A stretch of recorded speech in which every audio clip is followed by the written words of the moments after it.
and welcome back to the Give and Go. I'm your coach Reynoso here with my boy Soltero. What's up, y'all? Folks, it's the World Cup qualifiers recap. Please subscribe to the channel as we build up to the greatest, the most beautiful, the most exciting tournament in the world, the 2026 FIFA World Cup. And today we had matches in both the CAF and AFC region, but we also did have one official qualifier to the World Cup. It is official. The dream has been realized.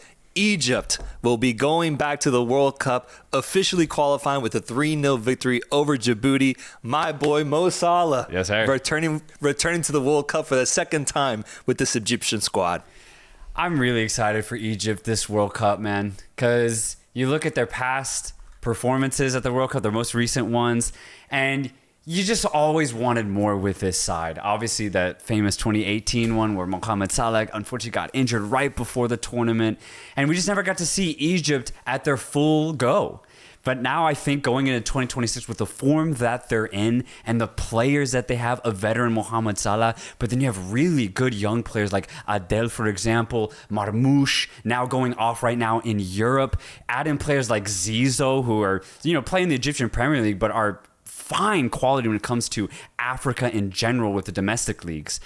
It all comes together to create a really good Egyptian side, and I'm so excited to see what they can do next summer here in the States, because that's one thing that I really like about Egypt is their support. We saw it at the Club World Cup with Al Ahly, those fans being here in attendance supporting their team. I can't imagine that on a national scale with, hopefully, I'm praying, a healthy Mohamed Salah. I just want to have one good run in the World Cup where he's healthy and he's able to show off that Mo Salah magic.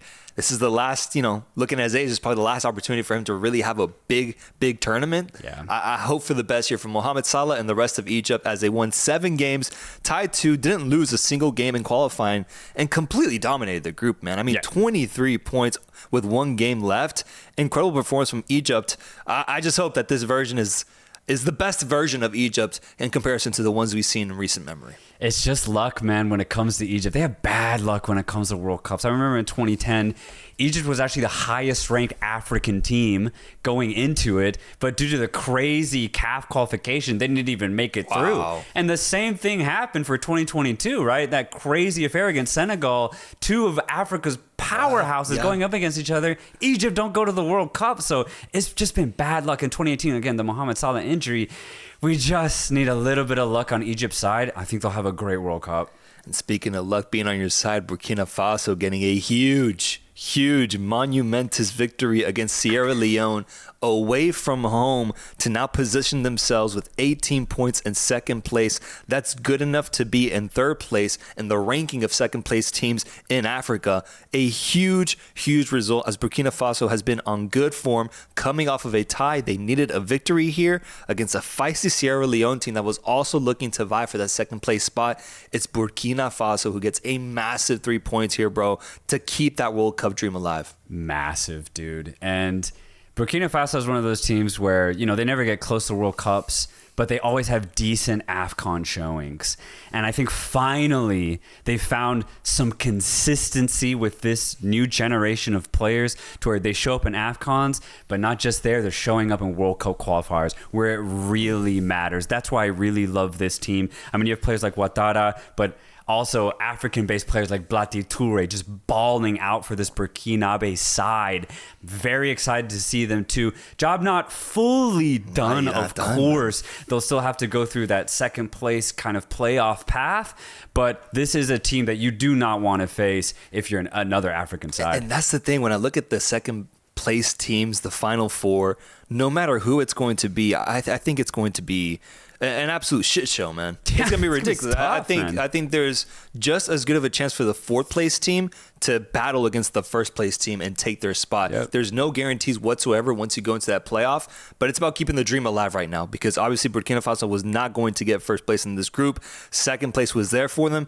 They've secured it. Now they just got to win one more to improve those odds of qualifying through to the next round. The dream is still going, so congratulations to them, because this was a big victory against Sierra Leone. Let's move over to Group D. Group D action, where obviously the biggest story, one of the biggest stories in all of Africa, is Cape Verde vying for a World Cup spot, only needing a victory, 1 win in these 2 remaining matches to secure qualification. And today was put to the test as they went down 3-1, had to come back. They equalized it 3-3, and it's chaos in additional time.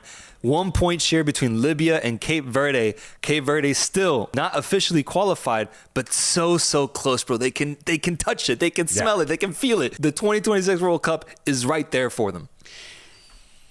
This game was crazy because there's a lot on the line. You just said for Cape Verde, a victory sends them into the World Cup automatically. But for Libya, their World Cup dreams were completely alive going into this match. A win for them, and all of a sudden they're right behind Cameroon, putting pressure on them. And Cameroon would be right behind Cape Verde, putting pressure on them. It would have been a chain reaction if Libya would have gotten the 3 points.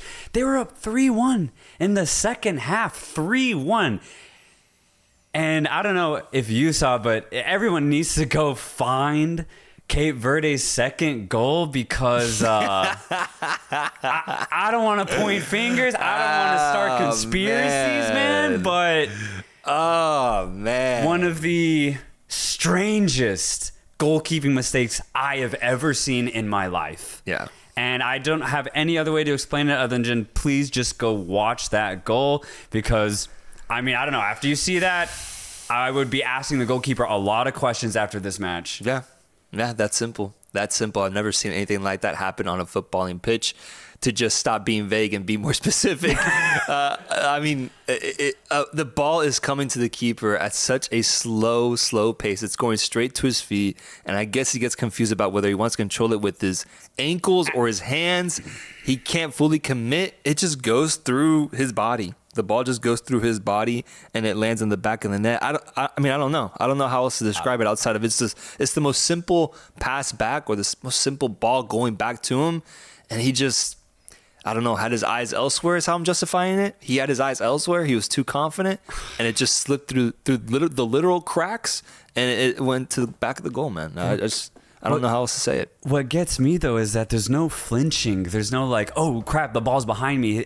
His hands don't move. His feet don't move to flinch. When the ball approaches his body, he literally just stops moving, stands still, and the ball goes right through him. It's just very non-goalkeeping reactions. So that's why I start thinking about other things rather than just a simple mistake, man. At this level, this can't happen. There was also a moment where Cape Verde tied the game 3-3 and they're on a 4-on-1 counter and a through ball is made. And the angles I saw made it look like it was onside, man. Yeah.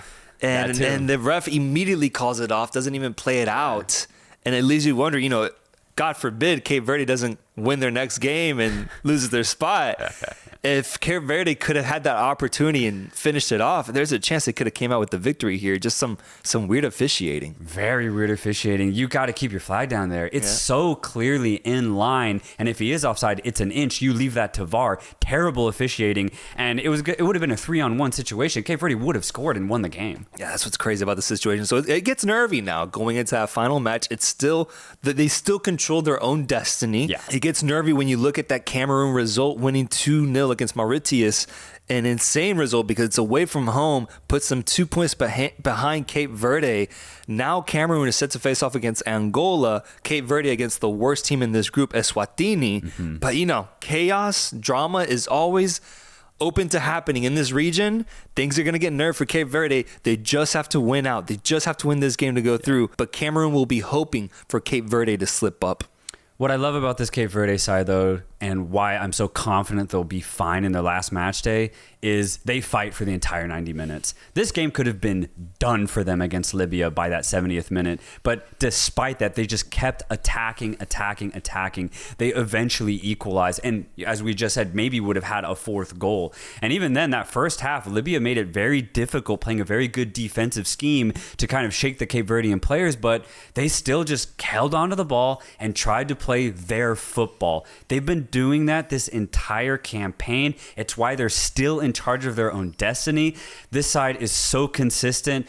At home against Eswatini, they're going to qualify for the World Cup. I think so. But Cameroon will be looking at second place. Right now, they hold fourth place at the moment with 18 points.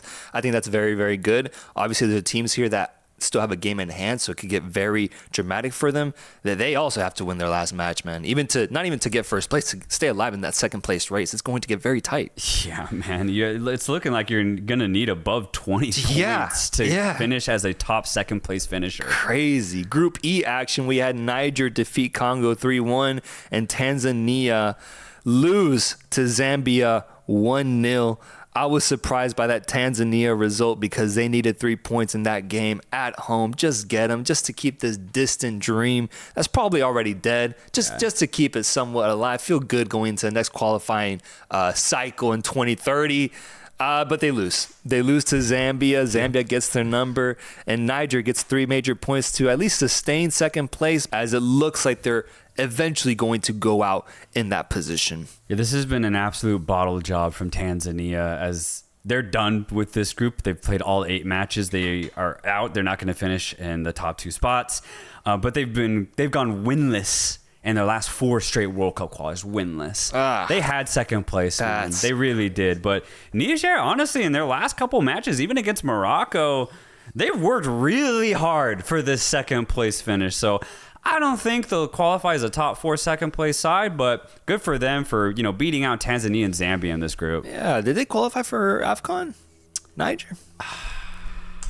Maybe that's what they're building up to right now. But yeah, usually they don't play well. So this is the best I've seen Niger play football, to be completely honest. Yes, and then we had in Group I, it's not official yet technically, but I think with this result, Ghana defeating Central African Republic, I think it's more than guaranteed that they're going to be at the World Cup in 2026, as they have a 3-point lead and a goal differential lead of +8 between them and second place. Ghana getting a big 5-0 victory for them, securing first place. But the storyline here has to be that Madagascar Comoros result, as both teams are going crazy right now, trying to get a victory, trying to get 3 points. Mali right there in between them as well. But it's Madagascar who gets a massive away win, 2-1 against Comoros in a rainy environment to end this game. It looked crazy out there. Yeah. They fought for the result. They fought for the points, and they earned it. Madagascar, huge result. Massive result for Madagascar. They secure second place in this group.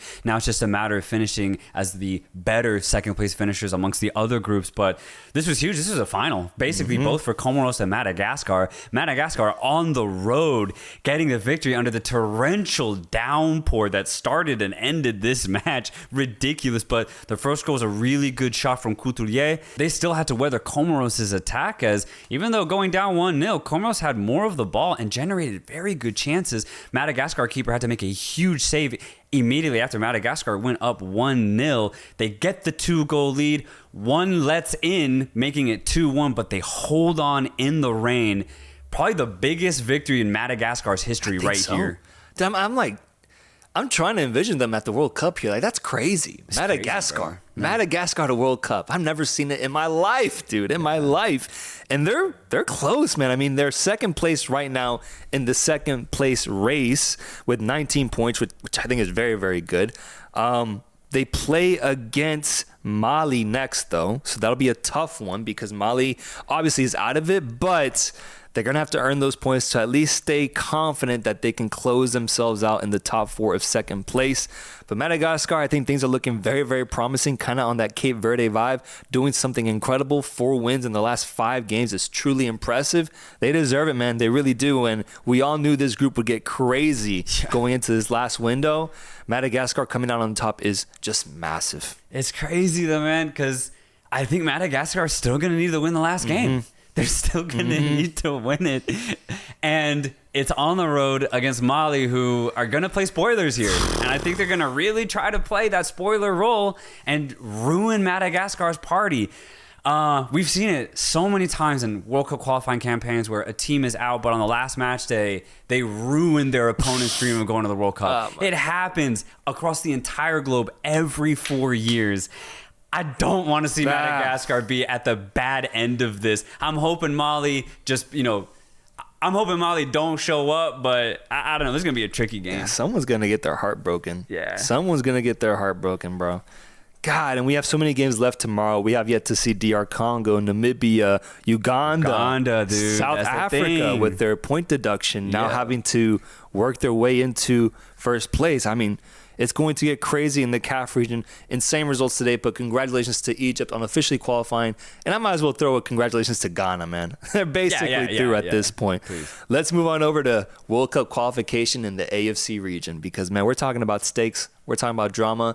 These games, both games, Qatar against Oman and Indonesia against Saudi Arabia, man, you could feel the tension on the pitch. These felt like World Cup matches just a year earlier with the pressure that was on them, with the atmospheres that we saw, with the way these players gave everything.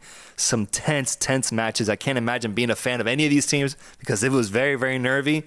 And it starts off with Indonesia against Saudi Arabia, where Indonesia goes up 1-0, but then sees Saudi Arabia respond under Hervé Renard, get a 2-1 lead, and then make it 3-1. They start dancing. They start celebrating. Indonesia gets one back, ultimately not being enough to tie or get a point in this match. But Saudi Arabia gets a massive result against the Indonesians who, on the day, I think tried their best, but I think we hinted at it in the past. That defense just couldn't hold up enough for them to get a point in this game. Yeah, I mean, drama does not escape Indonesia. Every single time they play, something crazy happens. It's up and down. It's a roller coaster of a match every time Indonesia takes the field. And that's exactly what we got again against Saudi Arabia here. I mean, for Indonesia to take the lead early on in this match with a pretty fortunate handball, but it is a penalty nonetheless. They take the lead 1-0 in Saudi Arabia. I can't believe it. It's ridiculous. And we saw their performances against Saudi in the actual group stage of the qualifying campaign, and they put in some really good performances. So this one was always going to be a really tight affair. Saudi Arabia responded very, very well, though. And if anything, I thought they had pretty much the better game after conceding that. I mean, to score 3 straight goals, I think really solidifies that notion. But it was just nonstop attack from Saudi, and several times the Indonesian defense got completely broken. I mean, with better finishing, Saudi Arabia probably could have had maybe 4, even 5 goals. Al-Baraikan gets a couple here in this match. A really nice rebound goal and a penalty as well. So really good performance from Saudi's offense here. But I mean, for Saudi Arabia, this is a good victory, and it's one that's necessary that will probably give them a really good chance to qualify for the World Cup. But they, too, just have a lot of problems in this side. I mean, to concede 2 against Indonesia is not great. When you had a 3-1 lead, there should have been much better game management of it, but they still kept attacking as if they were looking for the goal. So I just thought this was really poorly managed from Saudi Arabia all around. They were the better team, but yeah, these are 2 teams that it makes sense why they didn't automatically qualify. Yeah, I think ultimately that does make sense to me. They are at a certain level. I wish Saudi Arabia and Qatar weren't playing at home, though. Yeah, that sucks. Really helps them. I do think that's in Asia. I think it's a big component as to what can will a team to get a result. And we saw how Indonesia played against Saudi Arabia at home, getting a draw. Tough that's just the way things went for them. So in that sense, I did expect Saudi Arabia to get a result. Like, they have to. You're at home. You're being gifted an opportunity. You have to win it. And I do think the constant attack I saw from Saudi Arabia was a positive takeaway from the Saudi Arabia I saw throughout qualification. Once they got Renard back, I feel like he's been slowly building back up into building the momentum for this team. Timeline is very important for international squads. I think right now the timeline is looking better for Saudi Arabia, justifying the result because Indonesia also was dealing with a good number of injuries. They're also dealing with the coaching shift still in this big setting. Yeah. I think ultimately they were destined to lose this game. So Saudi Arabia gets 3 points here, whereas Qatar and Oman face off against each other in Group A. And we get a 0-0 tie. Qatar essentially dropping points at home in a game that I expected them to win. And Oman coming out as winners, in my opinion, drawing Qatar with a great defensive performance. Yeah, a classic Omani performance here, keeping it as tight as possible. And against an inconsistent Qatari side, I think a draw honestly was always on the table for Oman. But I'm with you. At home, in front of the Qatari crowd, they should have won this game. It doesn't matter how good Oman's defense was. They should have gotten at least 1 goal. And the thing is, it was there for them. Akram Afif, at the beginning of the second half, slices through Oman's defense for the first time. And he gets a one-on-one situation with a goalkeeper, puts it wide. Yeah. And that was the chance. That was the moment that Qatar needed. They would have seen out this game because, as was the case throughout the entire qualifying campaign, Oman do not have an offense. They just don't have one. So it was there for Qatar to get the 1-0. And in a case where you only play 2 matches at this stage, it was a huge 3 points that Qatar's now missed out on. True, dude. It's classic Carlos Queiroz ball, bro. Classic, man. Going up against Lopetegui of all coaches in Qatar, I think he got outdone here today. This is huge for Oman, man. Huge. Because now they get to face off against a UAE team that I do think can be beat. They're not impossible. They're a good squad, but I think Oman does have a chance here to surprise everyone and qualify first in this group if they show out in that next game, which would be crazy because on paper you would think Qatar would be able to take care of business at home. Oman getting this point really changes things up, and we have yet to see UAE and how they perform. Maybe they're the ones that end up snatching first place. Absolutely. For Oman, it's rinse and repeat. You can keep it tight against the UAE, who also struggle offensively. That's going to be another tight match, and if that Qatar-UAE game ends in a draw, then all of a sudden Oman just are one victory away from automatically qualifying. It's crazy. This group is wide open for any team to finish first, second, or third. Yeah. And in Group B, I'm looking at the matchups. Yeah, that Iraq-Indonesia game is going to be everything for second place because if you get second, you stay alive. You stay alive. So that game is going to be a playoff for that, essentially, with Saudi Arabia defeating Indonesia.